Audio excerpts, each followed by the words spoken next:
natin is to enhance your skills. Pero different methods ang gagawin natin ngayon. Pero most of the training na gagawin natin ngayon, mag-focus tayo sa flow nyo. Okay, walking flow. Sa dribbling warm-up natin, we're going to use med ball. Okay, kasi gusto natin maging aggressive ulit kayo. At the same time, control natin sa basketball. So lalagyan namin kayo ng distraction gamit yung med ball. So different patterns yung gagawin pa rin natin. Okay, basta ang goal guys is poise, control, timing, and rhythm. Okay, kailangan yan. Huwag nyo lang basta, kunyari sinabi ni coach na tapikin nyo lang, tapikin habang nag-dribble. Hindi lang basta ganun yung goal natin. Okay, kinakailangan kung ano yung objective natin, ma-hit talaga natin para mas magandang improvement mangyayari for today. Okay, so 3 pounds muna tayo. On the third pound, you're just gonna hit the medicine ball. Okay, 1, 2, on the third tap. 1, 2, 2, 1, 2, 3. Okay? So everyone will start with their right hand. Okay? Find your spot.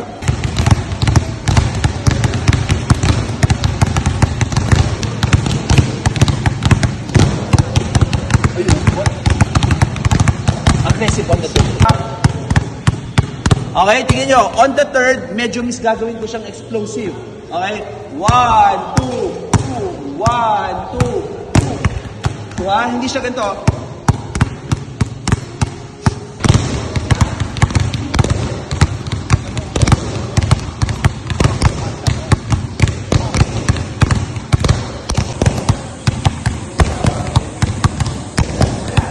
Packet. So, hindi na siya ganito. 1, 2, pang. Okay, ipapacket niyo muna bago niyo itap yung med ball. 1, 2. Packet dribble, then tap. 1, 2, pack dribble, tap.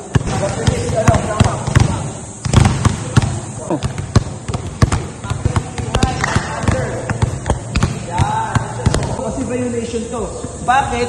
Hand placement should be behind the ball. Okay, we do other side. Ready?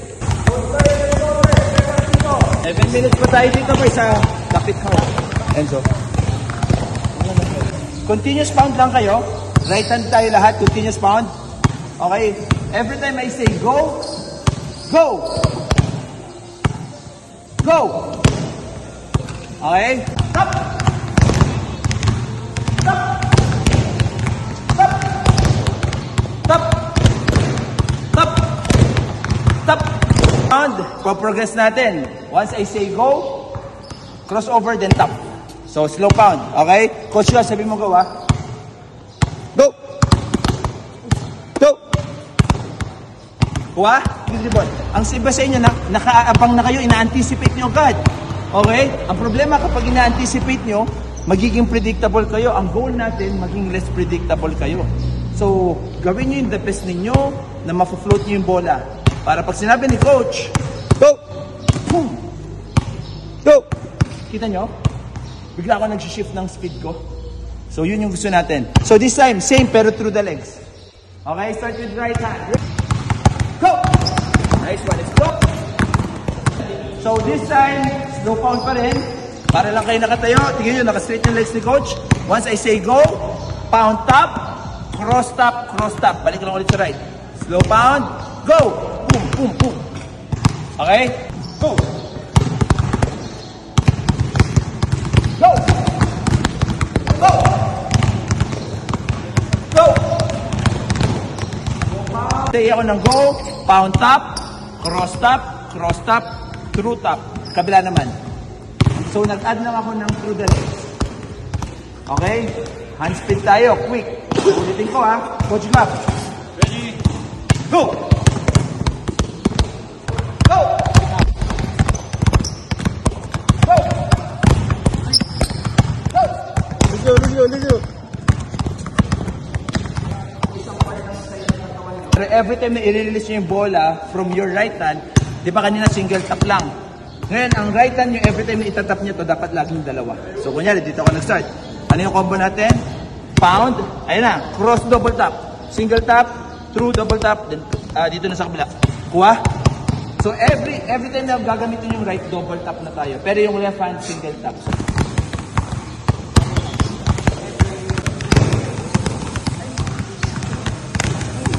Go! Okay, so ang gagawin nyo lang, ito, i-hug nyo lang. Sinisimulate natin yung physicality ng game. Medyo mabigat siya. So, balik lang tayo sa rhythm of 3 ulit. 1, 2, 3. On the third pocket lang. Okay.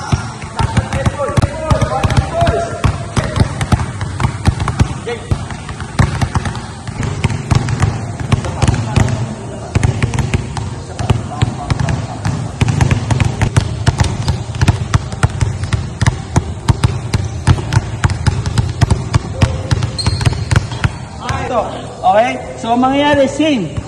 Pero ngayon, lalagyan natin ng switch or hand exchange. Medyo nakakawala siya ng control. Pero yun talaga yung goal natin. Go, that's 20! That's 20! Let's go! Let's go! Let's go! Let's go! Last three! Franco. Okay, so again details you drop, listen up. Okay, every time you drop, yung paa nyo mag-split, meaning maghihiwalay. Okay? Hindi lang siya normal na maghihiwalay, pero on purpose, ito, i-flare nyo, meaning ng flare, naka-rotate yung leg nyo outside. So, coach, bakit kailangan naka-rotate to? Kasi, coach, Gab, tayo ka. Ito, explain ko lang para lang review and para kay Franco. So, pag ito kasi naka-flare, yung momentum o yung force, makukuha ko yung angle nito. Unlike kapag naka-spin position ako, ang momentum pa ganito.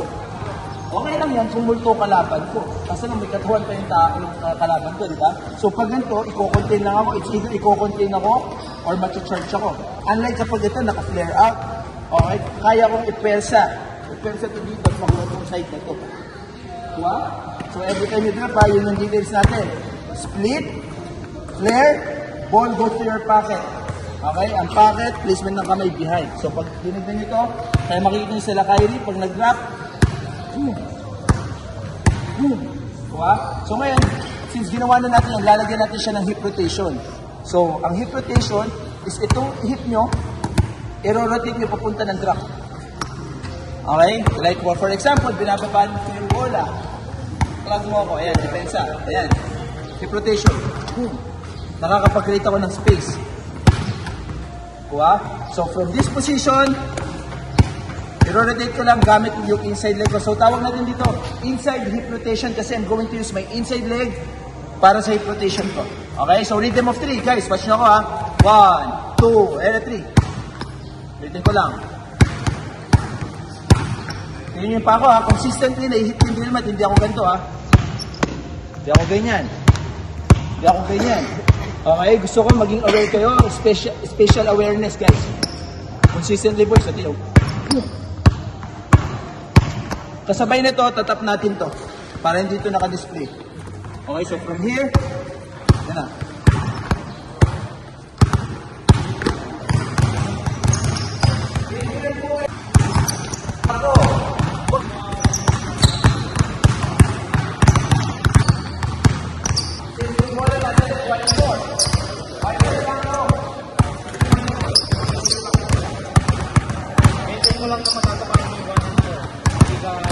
Okay, again, review, boys. Bola.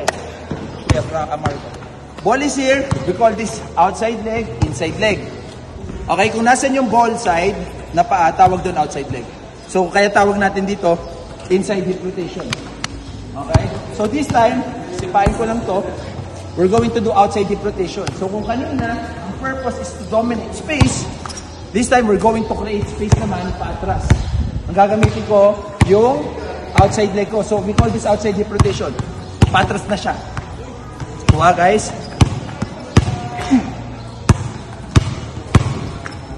Okay? Ito yan. Rotation. Outside hip. Nice one. Again. Maintain mo. Yan. Scoop. Nice one. More. More. Nice one, boy. 1, 2.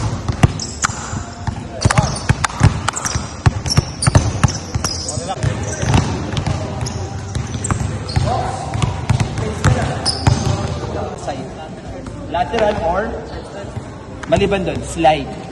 Slide, di ba? Lateral slide, tawag natin dito. So since gagamit tayo ng bola, may dalawang footwork kong ituturo sa inyo na pa-lateral movement siya. So, ang first na ituturo ko sa inyo, we call this escape slide or yung tinatawag nating retreat kasi patras. So, ang purpose nito, makulit yung defender, so gusto nyo mag-create ng space. So, from this position, guys, Escape slide, ito na, slide. Pero dahil escape slide, lalagyan ko ng dribble, mag-escape ako sa defender ko. Once na-up ako na itong outside leg ko sa logo, set up na to for my outside deep rotation. Then speed stop. Tapos yung next guy naman. Ulit na lang ulit. So, ang tawag dito? Escape slide, this one. Deep rotation, then this one, speed stop. Okay, make sure you have to tap the medicine ball. Okay? So, ang timing ng medicine ball, naka-split na ako. Ito, dribble step, tap, then outside leg. Okay? Speed stop. Nice one, tap. Tap, nice one.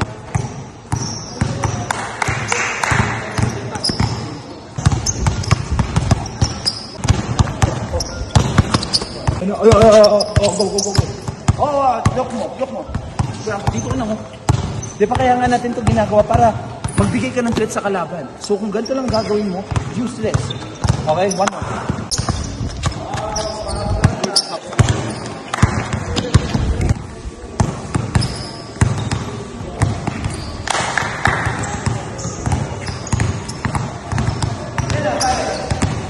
So this time, ang gagawin natin, post slide.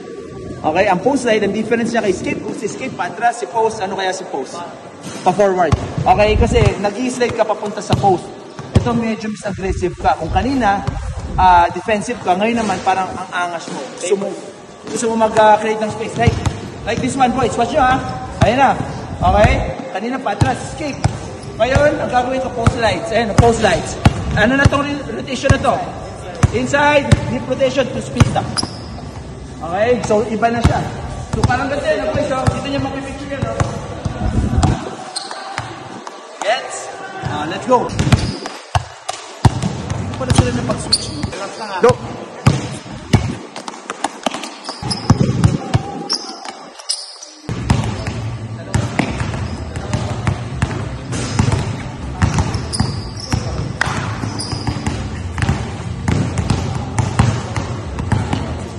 Okay, so again, nothing fancy. So every time na makita nyo yung blue, ang step na gagawin nyo dyan, dribble step.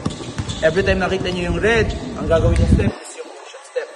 So ang dribble step, ang definition ni dribble step, siya yung step na kasabay si dribble. So dribble step, si motion step, yung step na walang dribble. So try nyo nga inim to, ano to? Dribble. Motion. Guys, tignan nyo ha, si Blue ha, tignan nyo na. Tignan ko ha.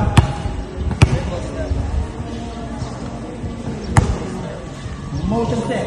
So yung last na dribble step ko, set up yan para sa aking speed through the attack. Yes? Bringing the ball down. Okay? Walking flow tayo, walking flow. Bam! Pause a little bit, then let's go. Make sure, before you finish, placement na bola sa gilid ng tenga, behind your ear for ball protection or ball security.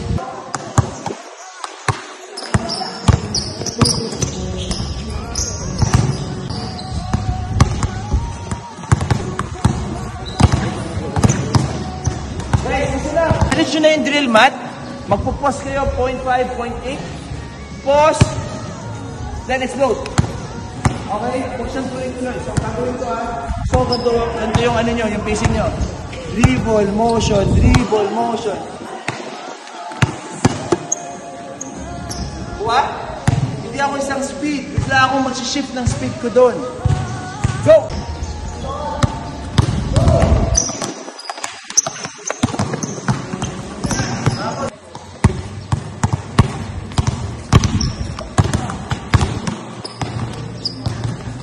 Gawin nating series.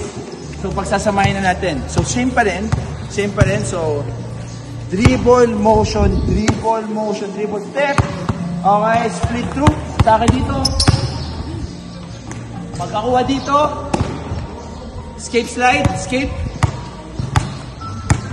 Pagdating dito, gap. Lagay ka pa ng drill mat pala dito. Outside deep rotation. Guys, isa lang. Outside deep rotation. Pull up. Pagka pull up, coach, pakibigay. From dito, gagawin ko skip set. Ito, nagpupul ko.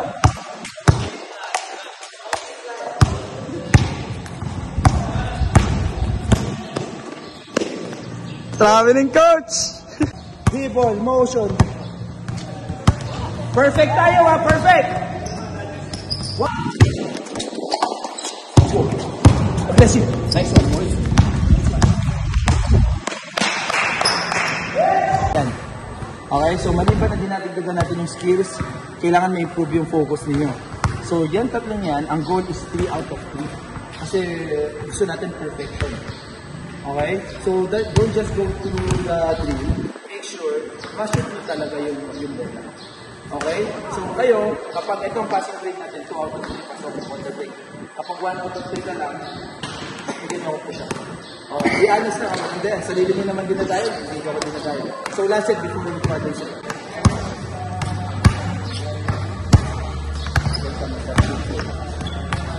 Nice one. Oops, sorry. Nice one. Okay.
Sa finishing, every time na naka-face kayo dito, so we call this outside hand kasi outside hand finish kasi yung kamay nyo nasa labas. Ito, inside hand finish. So bigyan nyo akong tatlong inside hand finish at saka tatlong outside hand finish, make or miss.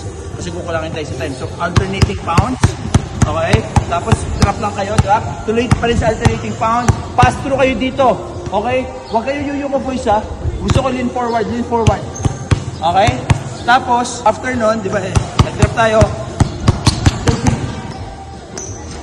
Kuha? So, bakit natin ito ginagawa?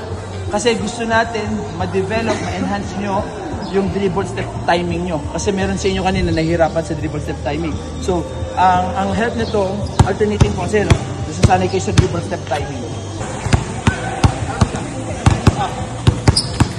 Grab, balik kayo.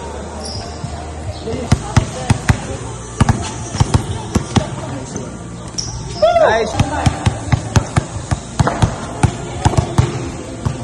Guys, take off kayo, take it. Go.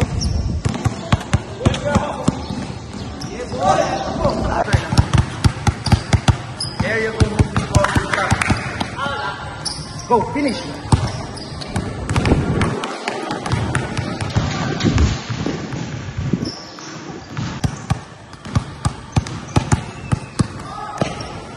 So, nasa Marco, wala ko dito.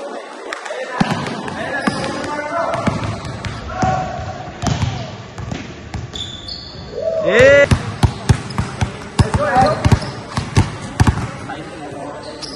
Hindi natin choke. Ano, choke? Choke! Eh! Go!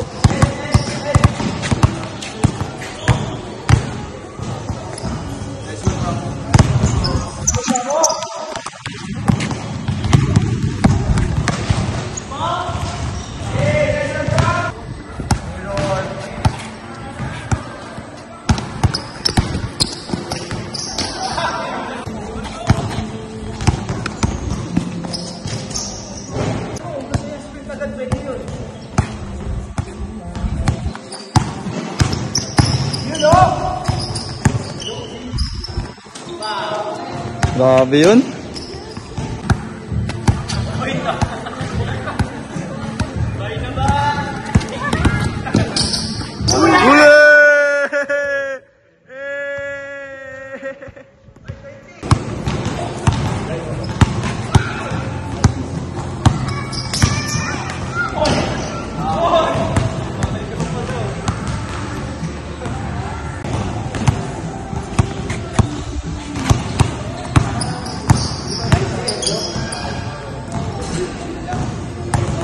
Muscle.